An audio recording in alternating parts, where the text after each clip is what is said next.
जगहें जहां जिंदगी कभी रुकी थी और फिर कभी चली ही नहीं।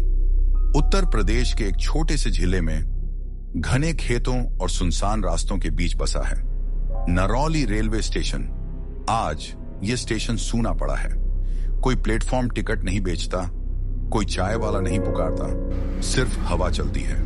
और कभी कभी वो हवा जैसे किसी पुराने लाउडस्पीकर से टकरा कर लौटती है।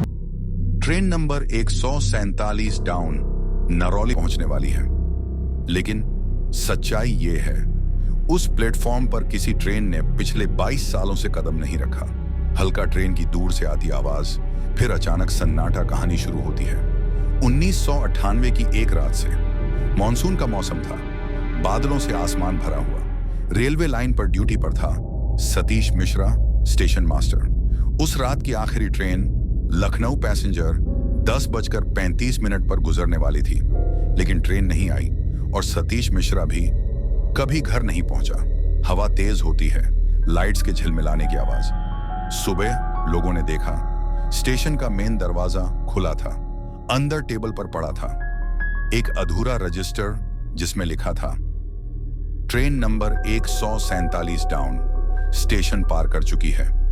लेकिन रजिस्टर की आखिरी लाइन पर स्याही फैली हुई थी, जैसे किसी ने उसे लिखते वक्त कलाई पकड़ ली हो। रेलवे डिपार्टमेंट ने जांच की, लाश नहीं मिली, ब्लड नहीं मिला, कुछ भी नहीं मिला। बस इतना पता चला सतीश मिश्रा ने उस रात ट्रेन की सीटी की आवाज सुनी थी, जबकि ट्रेन उस दिन कहीं चली ही नहीं थी। बैकग्राउंड में दूर की गूंज। 147 डाउन नरौली पहुंच चुकी है। धीरे धीरे ये बात पूरे इलाके में फैल गई कि नरौली स्टेशन पर रात के 10:35 पर अब भी ट्रेन रुकती है, पर उसके दरवाजे किसी के लिए नहीं खुलते। गांव वाले कहते हैं अगर किसी ने उस सीटी की आवाज सुनी तो वो अगली सुबह तक गायब हो जाता है। कहा जाता है कि रात में नरौली की पटरियों के पास नहीं जाना चाहिए, क्योंकि वहां जहां प्लेटफॉर्म नंबर 2 खत्म होता है, वहीं से एक नई कहानी शुरू होती है। एक ऐसी कहानी जो सुनने वालों को सुनने नहीं, बल्कि अपने अंदर खींच लेने के लिए बनी है। सन्नाटा, फिर दूर से ट्रेन की सीटी धीरे धीरे नजदीक आती हुई। भाग दो, गुमशुदा गार्ड और आधी रात की सीटी। सतीश मिश्रा की गुमशुदगी के बाद नरौली स्टेशन को आधिकारिक रूप से बंद कर दिया गया था। रेलवे ने वहां की पटरियां खुलवाने का आदेश दिया, पर हर बार जो मजदूर वहां काम करने जाते वो दोबारा लौटते नहीं थे। 3 महीने तक स्टेशन सुनसान पड़ा रहा। फिर रेलवे ने एक नई टीम भेजी, जिसमें था एक सीनियर गार्ड धर्मवीर सिंह, एक सख्त अनुशासित आदमी जो भूत प्रेत पर हंसता था। हल्की किर्र गिर्र आवाजें, स्टेशन की हवा और पुराने पंखे की गूंज। धर्मवीर ने रिपोर्ट में लिखा, स्टेशन सुरक्षित है, कुछ तो अफवाह लगती है। मैं आज रात यहीं रुकूंगा, सुबह खुद देखूंगा कि ट्रेन आती है या नहीं। रात के 10:10 पर उसने टॉर्च ऑन की, लैंप के नीचे एक फाइल रखी और बाहर जाकर पटरियों पर नजर डाली। चारों तरफ अंधेरा, बस पेड़ों की टहनियों की सरसराहट और दूर किसी उल्लू की आवाज। दूर से आती ट्रेन की धीमी सीटी, बहुत हल्की। 10:35, उसी वक्त जब सतीश मिश्रा लापता हुआ था। एक धुंध उठी, ठंडी, भारी और अचानक से फैली हुई। धर्मवीर ने अपनी टॉर्च उस तरफ घुमाई और देखा प्लेटफॉर्म नंबर 2 के किनारे एक पुरानी ट्रेन खड़ी है। वो हिली नहीं थी, लेकिन उसके अंदर से सीटी की गूंज आ रही थी।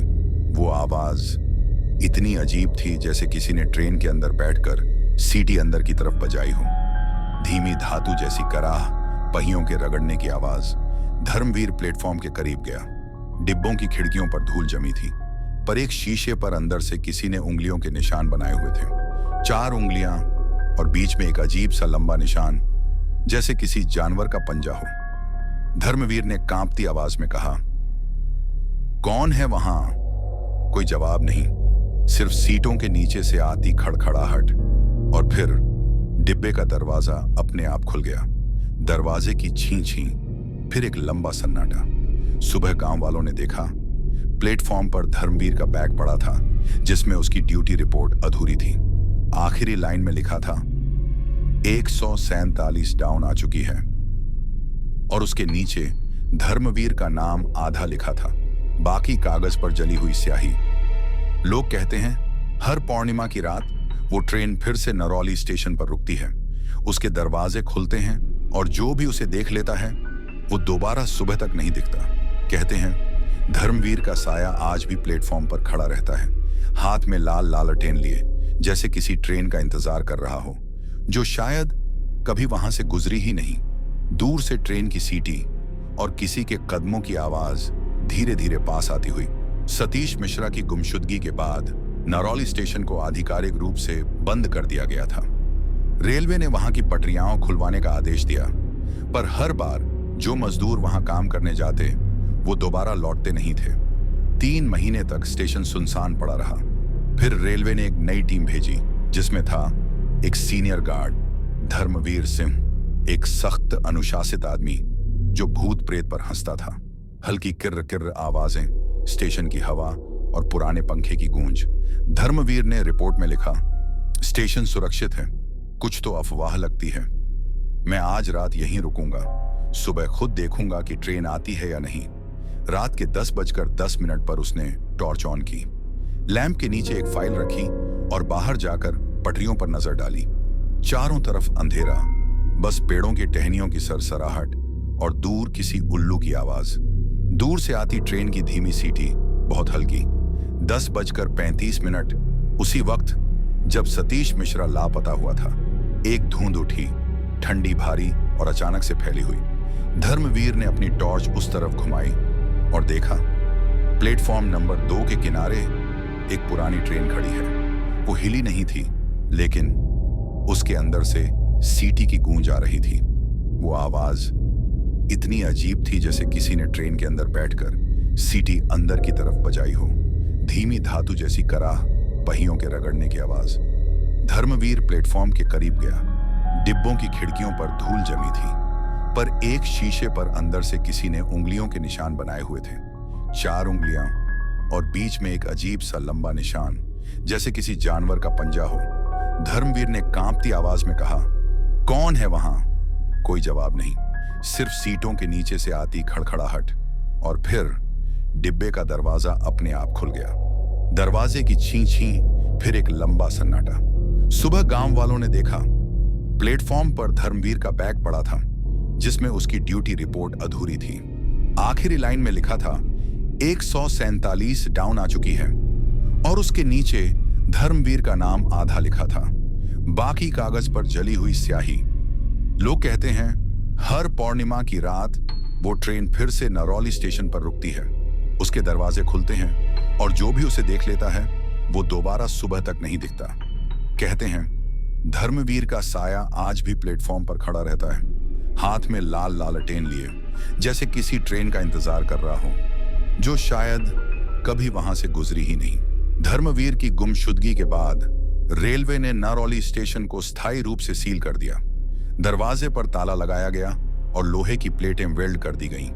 लेकिन गांव वालों को पता था ताले और लोहे से वो जगह बंद नहीं होगी, क्योंकि जो वहां आता है वो भौतिक नहीं, कुछ और होता है।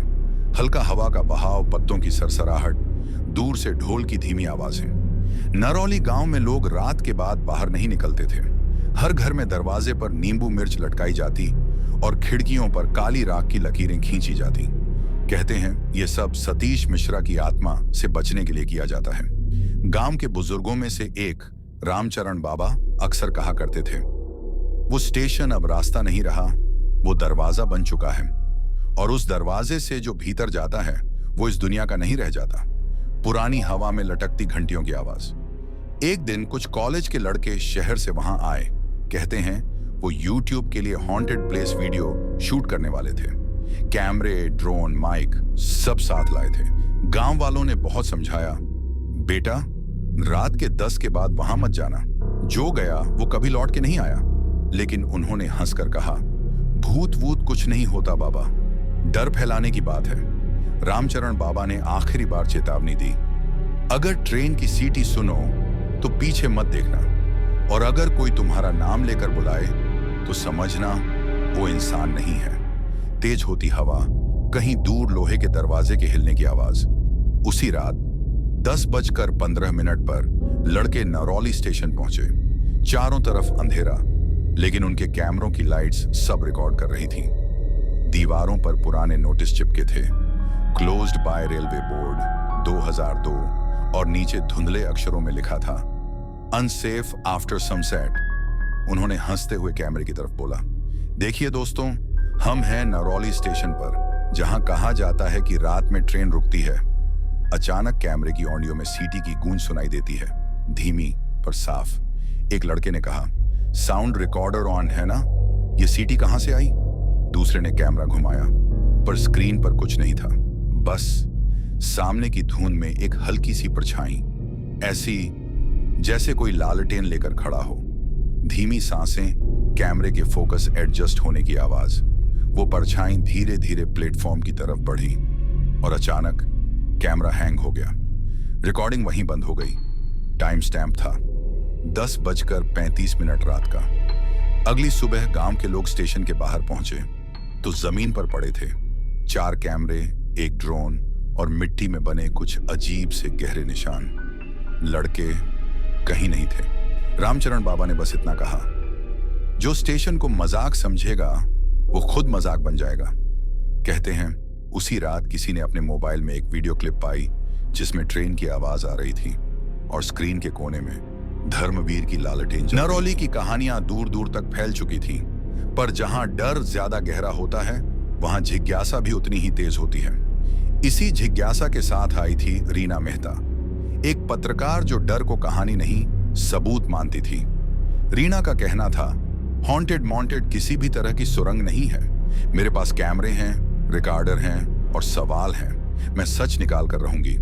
हल्का camera beep, microphone check, mic audio test 1 2। Reena ने टीम बनाई, एक साउंड इंजीनियर, एक फोटोग्राफर और एक सहायक। उन्होंने स्टेशन के पास एक छोटी गेस्ट हाउस ली जो गांव में सबसे नजदीकी थी। शाम ढलते ही रीना ने गांव वालों से बात करनी शुरू की। रामचरण बाबा से मिलने की उनसे बहुत कोशिश करवाई गई। बाबा ने धीरे से कहा, बेटी तुम शहर की हो, तुम्हें ये चीजें नहीं समझ आएंगी, पर अगर तुम जानना ही चाहती हो तो रात के बाद वहां मत जाना, और अगर जाना भी पड़ जाए तो नाम का खेल मत खेलो। रीना ने उनका हाथ पकड़कर कहा, बाबा मैं सिर्फ सच्चाई ढूंढ रही हूं और सच्चाई को डर से नहीं छुपाया जाना चाहिए।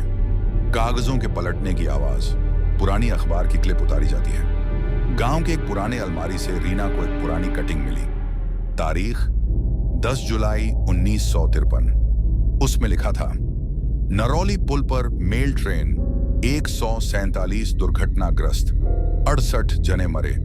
रीना ने कहा, यह वही ट्रेन है जिसकी सीटी गांव वाले सुनते हैं। अगर यह क्लिप सच्ची है तो यहां का सच सिर्फ अफवाह नहीं रह जाता। रीना की डेली प्लानिंग, रात 9 बजे से प्लेटफॉर्म पर लाइव रिकॉर्डिंग, थर्मल कैमरा और EMF electromagnetic field meter, backup recorder और स्पेयर बैटरी हर जगह। स्थानीय बुजुर्गों से सुबह ताजा साक्ष्य और आधी रात की आवाजें मिलाना।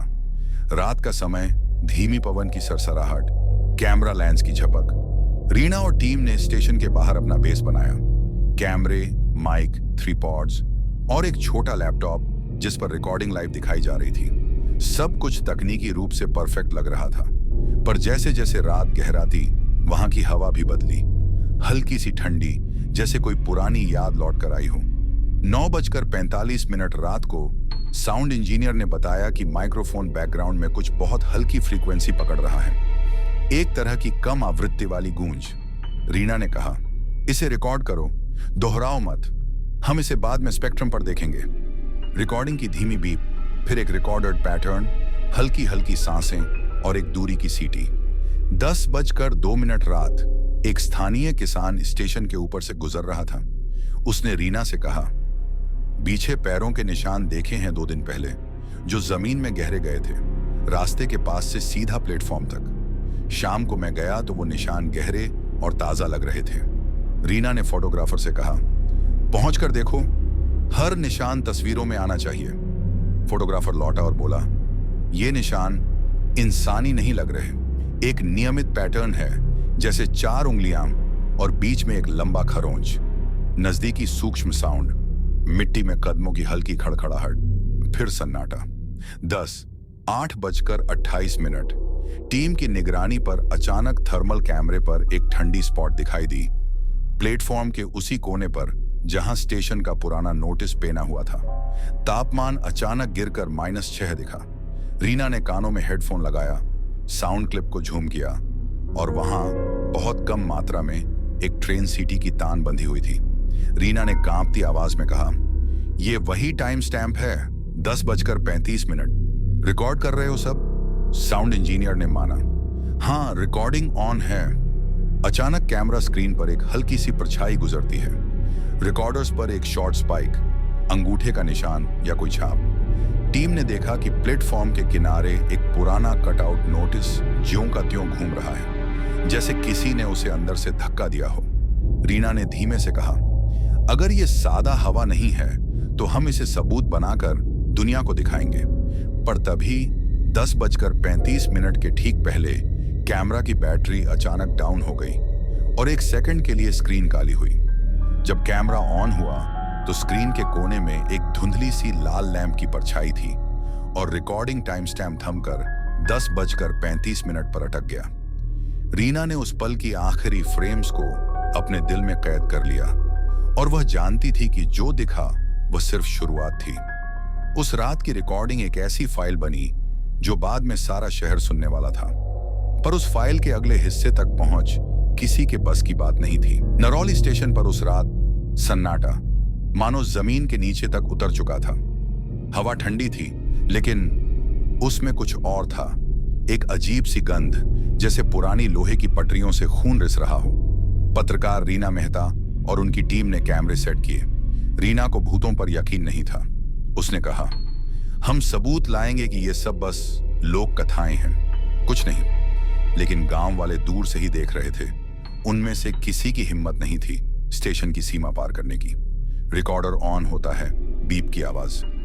रीना बोलती है, "टाइम 10:28 रात के, तापमान 14 डिग्री सेल्सियस, हवा की चाल कम, location Narauli railway station." Team ने प्लेटफॉर्म नंबर 2 पर थर्मल कैमरा लगाया।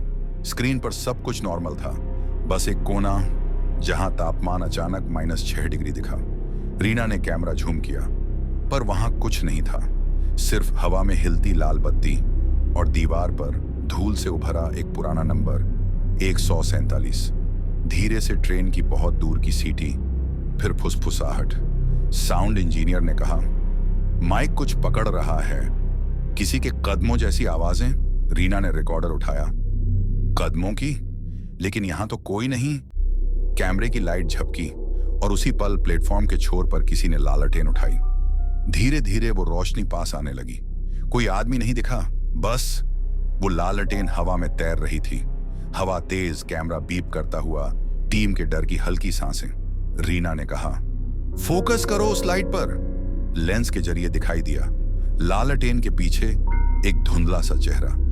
आंखें नहीं थीं, बस काले गड्ढे, और उसके होंठों से निकला 147 डाउन पहुंच चुकी है। फिर जमीन हिली, जैसे प्लेटफॉर्म के नीचे से ट्रेन गुजर रही हो। टीम के कैमरे गिर गए, रिकॉर्डर डिस्टॉर्ट हो गया। ट्रेन की आवाज तेज होती है, धातु के रगड़ने की चीख।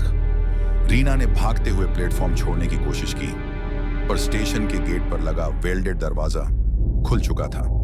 अंदर पुराना कंट्रोल रूम, जहां डेस्क पर वही पुराना रजिस्टर रखा था। उसके पन्ने अपने आप पलट रहे थे और हर पन्ने पर एक ही लाइन लिखी थी, "train number 147 down, departed Narauli." हर लाइन नए नाम के साथ, सतीश, धर्मवीर, फिर उन 4 कॉलेज लड़कों के नाम और आखिरी नाम रीना मेहता, पत्रकार। लालटेन गिरने की आवाज, रिकॉर्डिंग की बीपिंग रुक जाती है। कैमरे की अंतिम फुटेज में सिर्फ एक फ्रेम दिखा। एक ट्रेन धुंध में खड़ी है, दरवाजे खुले हैं और भीतर बैठे साएं सीधे कैमरे की तरफ देख रहे हैं। कहते हैं उस रात के बाद नरौली स्टेशन को फिर से सील कर दिया गया। रीना और उसकी टीम कभी नहीं मिली, लेकिन कुछ हफ्तों बाद रेलवे के सर्वर पर एक अजीब ऑन्टो ईमेल आया। भेजा गया था रीना के अकाउंट से। ईमेल का सब्जेक्ट था, "train 147 down, running on time." अंत में ट्रेन की लंबी गूंजती सीटी, फिर अचानक सन्नाटा। नरौली स्टेशन को बंद हुए अब 3 महीने हो चुके थे। रेलवे ने उसे घटना स्थल कहकर फाइल बंद कर दी, पर किसी ने भी वो सीसीटीवी फुटेज डिलीट नहीं की। वो फुटेज जिसमें आखिरी बार रीना मेहता की झलक दिखी थी। फुटेज का धुंधला फ्रेम, स्क्रीन पर time 00:47 AM। Reena control room के अंदर बैठी है, उसके सामने वही पुराना रजिस्टर खुला है।